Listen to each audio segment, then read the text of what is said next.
Oh no! Oh no! Oh no! The basement door's open. Oh shit! No, sissy, don't tell me you went in there. Oh, you have got to be kidding me. Ew. Ew, I don't want to be here.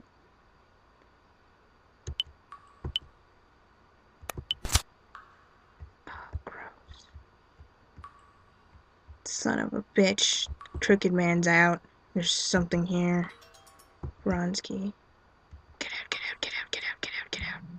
Get out, get out. Oh my god, why? Why? Why?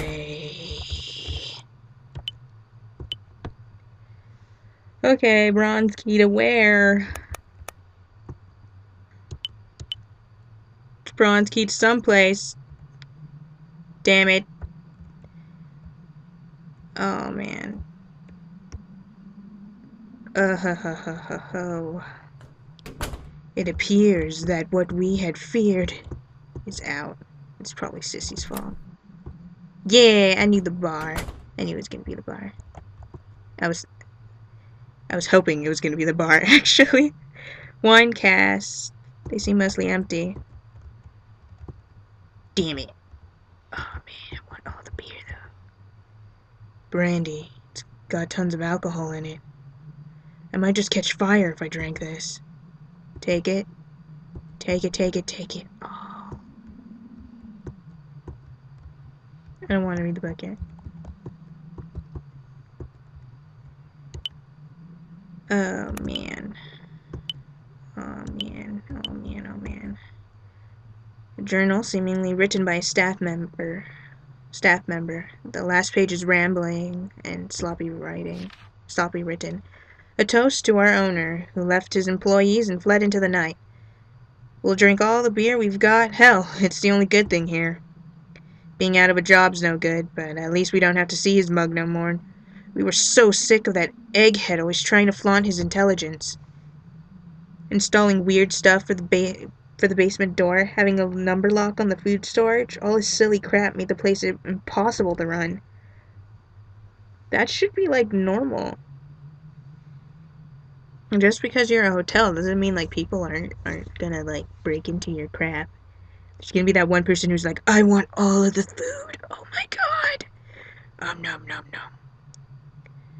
Plus, the passcode was this thing with a book which he changed up every month. Okay, maybe then, like, that's, like, crazy. Every month. Like, try a bit more. Like, change it every, like, several months. What the hell do you do if you forget? Maybe it's good for him, but sure as hell not us. I'd write it down. I write everything down. Whatever. Once we're done with this booze, we're out of here. A toast to our bravest futures, our bright futures. The door to the food storage is at the far end of the first floor, right? Passcode on food is pretty crazy. It's not crazy to me. Maybe, I guess, maybe using like a normal lock would be better. Either way, I'd protect my food.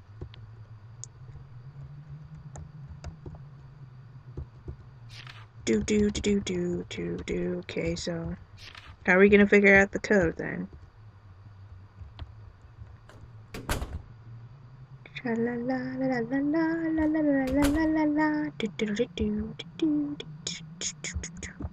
Got stuck on the railing.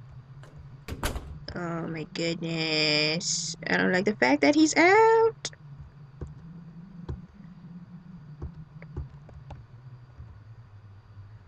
Okay, so it was some sort of book then. I guess we have to go look in the library. Tra-la-la, la-la-la, la-la-la-la-la. Gonna look for some books. Blah, blah, blah, blah, blah.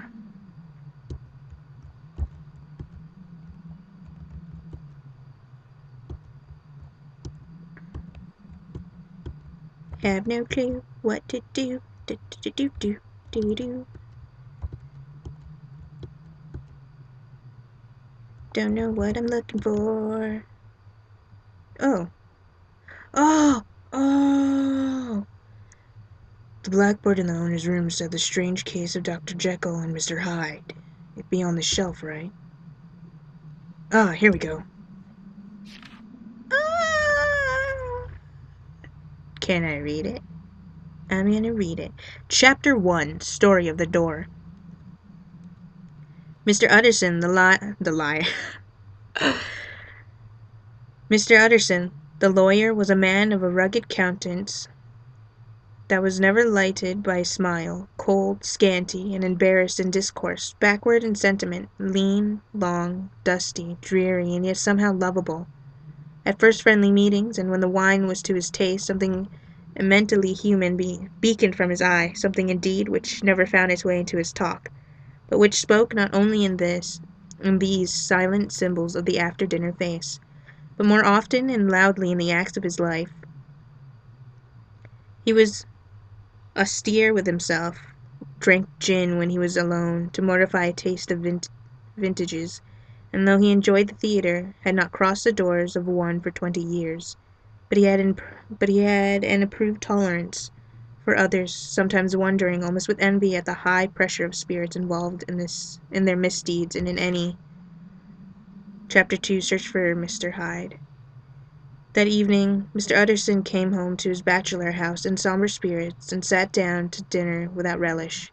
It was his custom of a Sunday, when his meal was over, to sit close by the fire, a volume of some dried divinity on his reading desk,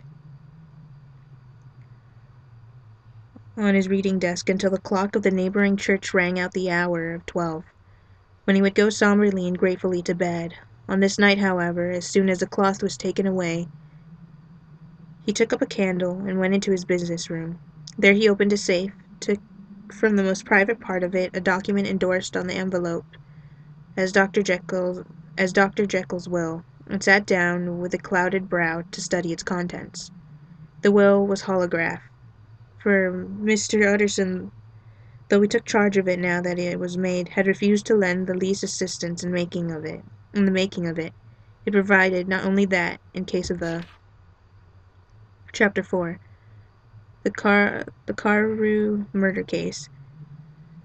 Nearly a year later, in the month of October 18th, London was startled by a crime of singular ferocity, and rendered all the more notable by the high position of the victim. The details were few and startling. A maidservant, living alone in a house not far from the river, had gone upstairs to bed about 11. Although fog rolled over the city in the small hours, the early part of the night was cloudless, and the lane, which the maid's window overlooked, was brightly lit by the full moon. It seemed she romantically given, for she sat down upon her box, which stood immediately under the window, and fell into a dream of music. Never, she used to say with streaming tears when she narrated that experience, never had she felt more at peace, withal more thought more kindly of the world. And as she so sat, she became aware of an aged, beautiful gentleman with white hair drawing. Chapter 5, Incident of the Letter. It was late in the afternoon when Mr. Utterson found his way to Dr. Jekyll's door, where he was at once admitted by Poole, carried down by the kitchen offices, and across a yard which was I'm trying to figure out the words that are cut off. Across a yard which had once been a garden to the building which was indifferently known as the laboratory or dissecting rooms. The doctor had bought the house from the heirs of a celebrated surgeon, and own tastes being rather chemical than anatomical, had changed the destination of the block at the bottom of the garden. It was the first time that the lawyer had been received in that part of his friend's quarters, and he eyed the dingy, windowless structure with curiosity, and gazed round with a distasteful sense of strangeness as he crossed the theatre, once crowded with eager students, and now lying gaunt and silent. the tables laden with chemical apparatus, and floors strewn with crates and littered. The last night. Chapter 8. Mr. Utterson was sitting by his fireside one evening after dinner when he was surprised to receive a visit from Poole. I'm probably not saying that name right. "Bless me, Poole, what brings you here?" he cried, and then taking a second look at him, "What ails you?" he added. "Is the doctor ill?"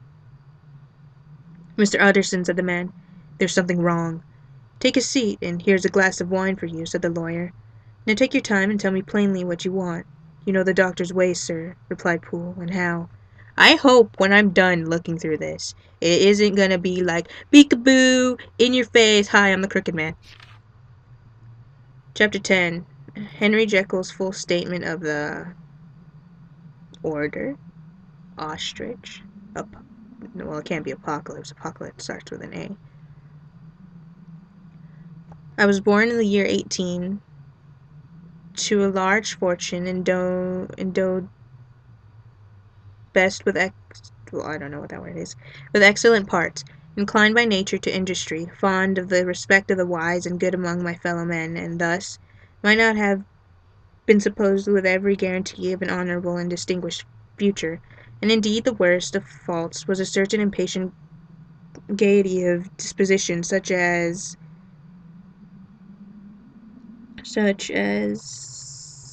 something made the happiness of many, but such as I found it hard to reconcile with my imperious desire to carry my head high, and wear a more than commonly grave countenance before the public. Hence it came about that I concealed my pleasures, and that when I reached years of reflection and began to look round and take stock of my progress and position in the world, I stood already committed to a profound duplicity of me. Many a man would have been blazoned such irregularities as I was guilty. Really? Really? Maybe that's... Okay, I'm gonna write down the chapter numbers, I guess. 1, 2, 4, 5, 8, 10. I don't highly doubt, but I don't think. It might be the year, and it might be the chapter.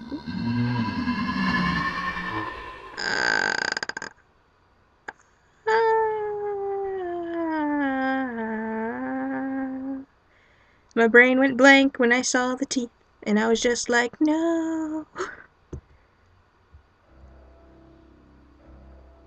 Hi there.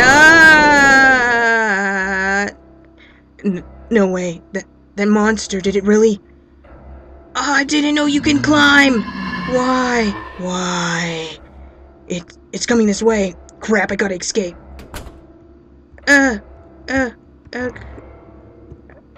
Aha! If I drop him down here. How are you gonna do that? Oh, thank you for not making me have to do that, because, man, I would have been like, what am I doing? What is that monster? So, what I saw earlier, it was real. I told you it was real. Damn, can't believe such a thing exists. But there's no way it's coming back now. The room under's locked tight. I should warn Sissy when I see her. You should have warned her earlier. I knew it would be dangerous for her. Man, you should have warned her earlier. What if she's actually down in that room? What room is that? I don't know what room that is. Oh no. Oh no. What are we doing now?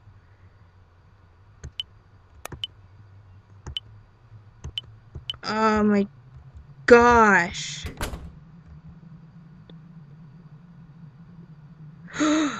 Oh, that room isn't locked?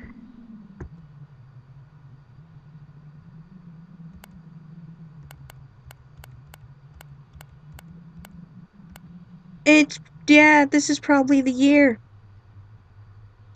Oh, maybe it's the ones that are missing. 3. Oh, wait. 3, 6, and 9 are missing. Damn it. Well, this is awkward.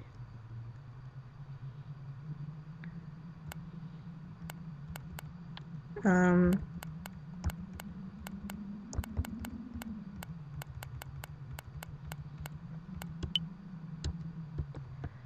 Oh, no. Yeah, I'm pretty sure I wrote down the third door from the blue door is the one with the treasure map in it.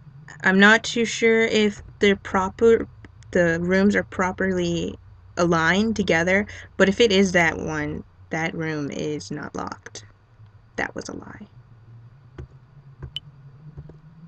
I don't know what the thing is. All I saw was 18, and then all those numbers. Man, I knew the crooked man was gonna come. I knew he was gonna come.